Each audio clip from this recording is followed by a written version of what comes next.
আসসালামু আলাইকুম। সবার আগে বাছাই করা 10টি আন্তর্জাতিক খবর জানিয়ে দেব। প্রথমেই থাকছে শিরোনাম। তবে তার আগে অনুরোধ থাকবে ভিডিওটিতে একটি লাইক দিবেন।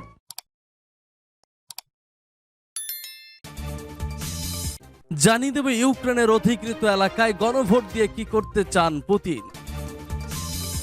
সকালে ইউক্রেনের চতুর্মুখী হামলার ঘোষণা দিয়ে বেলারুশ থেকে সেনা সমাবেশের ঘোষণা দিলেন লুকাশেঙ্কো। এদিকে ইসরায়েল নতুন ক্ষেপণাস্ত্র ব্যবস্থা বিক্রি করবে আমিরাতের কাছে, বলছে রিপোর্ট।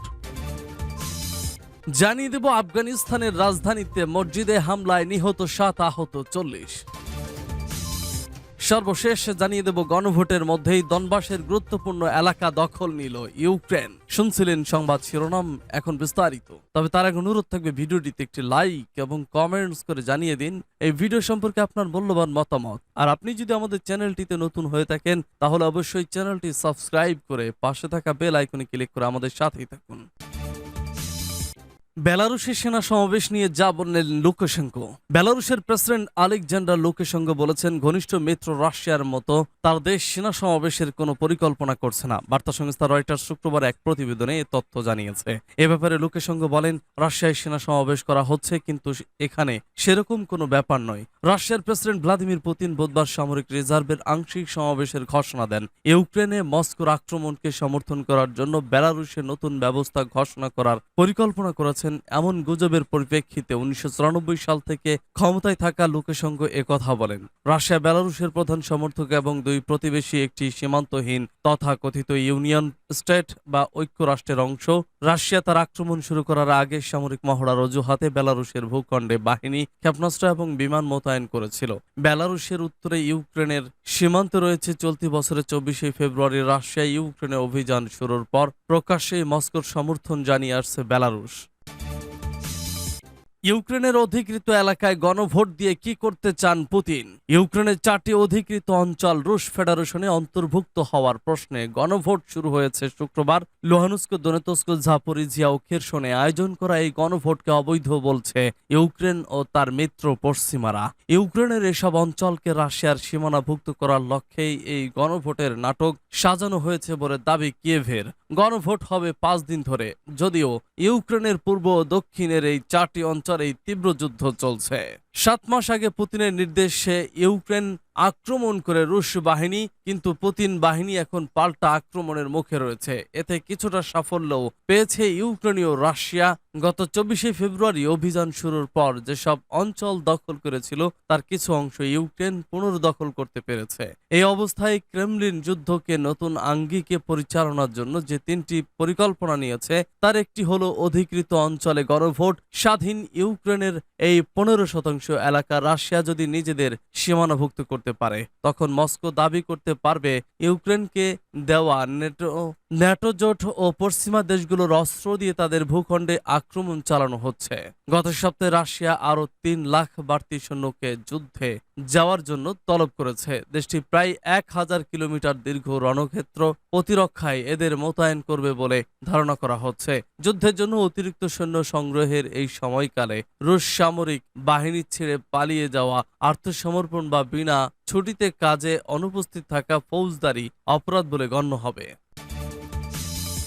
ইসরায়েল নতুন ক্ষেপণাস্ত্র ব্যবস্থা বিক্রি করবে আমিরাতের কাছে, বলছে রিপোর্ট। ইহুদিবাদী ইসরায়েল সংযুক্ত আরব আমিরাতের কাছে নতুন ক্ষেপণাস্ত্র ব্যবস্থা বিক্রি করার পরিকল্পনা নিয়েছে।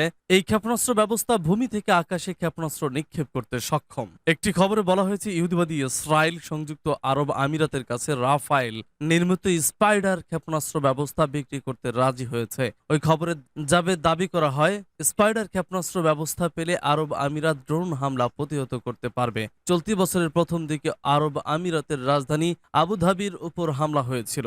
ইসরায়েলের তৈরি স্পাইডার ক্ষেপণাস্ত্র ব্যবস্থা নিচু দিয়ে উড়ে যাওয়া ক্রুজ ক্ষেপণাস্ত্র, ড্রোন ও হেলিকপ্টার ভূপাতিত করতে সক্ষম বলে দাবি করা হয়েছে। এ বিষয়ে কি ধরনের চুক্তি হয়েছে সে সম্পর্কে বিস্তারিত ধারণা পাওয়া যায়নি। ইসরায়েল কতগুলো ক্ষেপণাস্ত্র সরবরাহ করবে এবং এরই মধ্যে আমিরাতকে ক্ষেপণাস্ত্র সরবরাহ শুরু করেছে কিনা তাও পরিষ্কার নয়। গত মঙ্গলবার এ বিষয়ে ইসরায়েলি সংসদের পররাষ্ট্র ও প্রতিরক্ষা বিষয়ক কমিটির চেয়ারম্যান রাম বেন বারাককে জিজ্ঞেস করা হলে তিনি কোনো মন্তব্য করতে রাজি হননি। সূত্র পার্স টুডে। আফগানিস্তানের রাজধানীতে মসজিদে হামলায় নিহত 7, আহত 40। আফগানিস্তানের রাজধানী কাবুলের একটি মসজিদের সামনে আজ বোমা বিস্ফোরণে 7 জন নিহত ও 40 জন আহত হয়েছেন। আজ জুমার নামাজের পরপরই ওই বিস্ফোরণ ঘটে। রাজধানী কাবুলের ওয়াজির আকবর খান মসজিদের জুমার নামাজের পর মুসল্লিরা যখন ওই মসজিদ থেকে বের হচ্ছিলেন তখনই বিস্ফোরণটি ঘটে। প্রাথমিক খবর অনুযায়ী স্থানীয় একটি হাসপাতালের পক্ষ থেকে বলা হয়েছে বিস্ফোরণে আহত 14 জনকে হাসপাতালে নিয়ে আসা হয়। এর আগে ন্যাটো ও বিদেশি দূতাবাসগুলো এই এলাকাতেই ছিল। এটি রাজধানীর সবচেয়ে নিরাপত্তা বেষ্টিত এলাকা হিসেবে পরিচিত ছিল।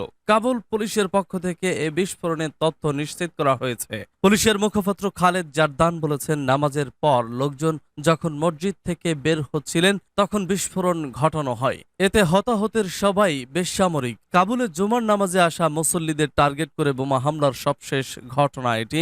এসব বিস্ফোরণের ঘটনায় প্রায় জঙ্গি গোষ্ঠী আইএস দায় স্বীকার করে। তবে আজকের ঘটনায় এখনো কোনো গোষ্ঠী দায় স্বীকার করেনি। ওয়াজির আকবর খান মসজিদ অতীতেও হামলার শিকার হয়েছে।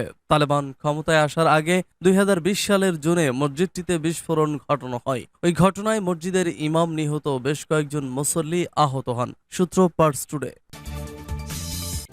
গণভোটের মধ্যেই দনবাসের গুরুত্বপূর্ণ এলাকা দখলে নিল ইউক্রেন।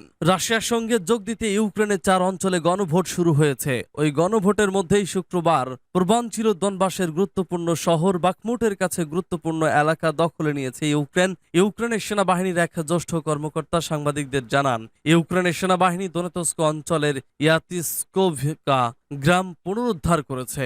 এছাড়া ইউক্রেনের সেনাবাহিনী বাখমুতের দক্ষিণে অবস্থানের উপর নিয়ন্ত্রণ ফিরে পেয়েছে বলে জানিয়েছেন তিনি। এদিকে রাশিয়ার সঙ্গে যোগ দিতে ইউক্রেনের দনেতস্ক, লোহানুস্ক, খেরসন এবং ঝাপোরিজিয়ায় গণভোট শুরু হয়েছে বলে শুক্রবার ওই 4 অঞ্চলের বিচ্ছিন্নতাবাদী নেতারা জানিয়েছেন। শুরু থেকেই ওই গণভোটের তীব্র বিরোধিতা করে আসছে পশ্চিমা বিশ্ব। ইউক্রেন ওই গণভোটকে কোনো আইনি পরিণতি ছাড়াই একটি ধোঁকাবাজি হিসেবে অবহিত করেছে তারা।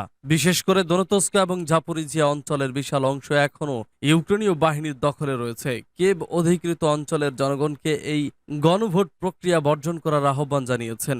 অন্যদিকে এই ভোটকে স্বাগত জানিয়ে স্বঘোষিত দনেতস্ক পিপলস রিপাবলিকের পিপলস কাউন্সিলর এর প্রধান ভ্লাদিমির বিদিওভকা টেলিগ্রাফে প্রকাশিত এক বিবৃতিতে বলেছেন, দীর্ঘ প্রতীক্ষিত গণভোট শুরু হয়েছে। এই গণভোট আমাদের দেশের ন্যায্য গতিপথ পুনরুদ্ধার করার জন্য, আমাদের বাসভূমিতে শান্তি ফিরিয়ে আনার জন্য, আমাদের ঐতিহাসিক মাতৃভূমি রাশিয়ার অংশ হিসেবে দনবাসের মর্যাদাকে সুসংহত করার জন্যই আয়োজন করা হয়েছে।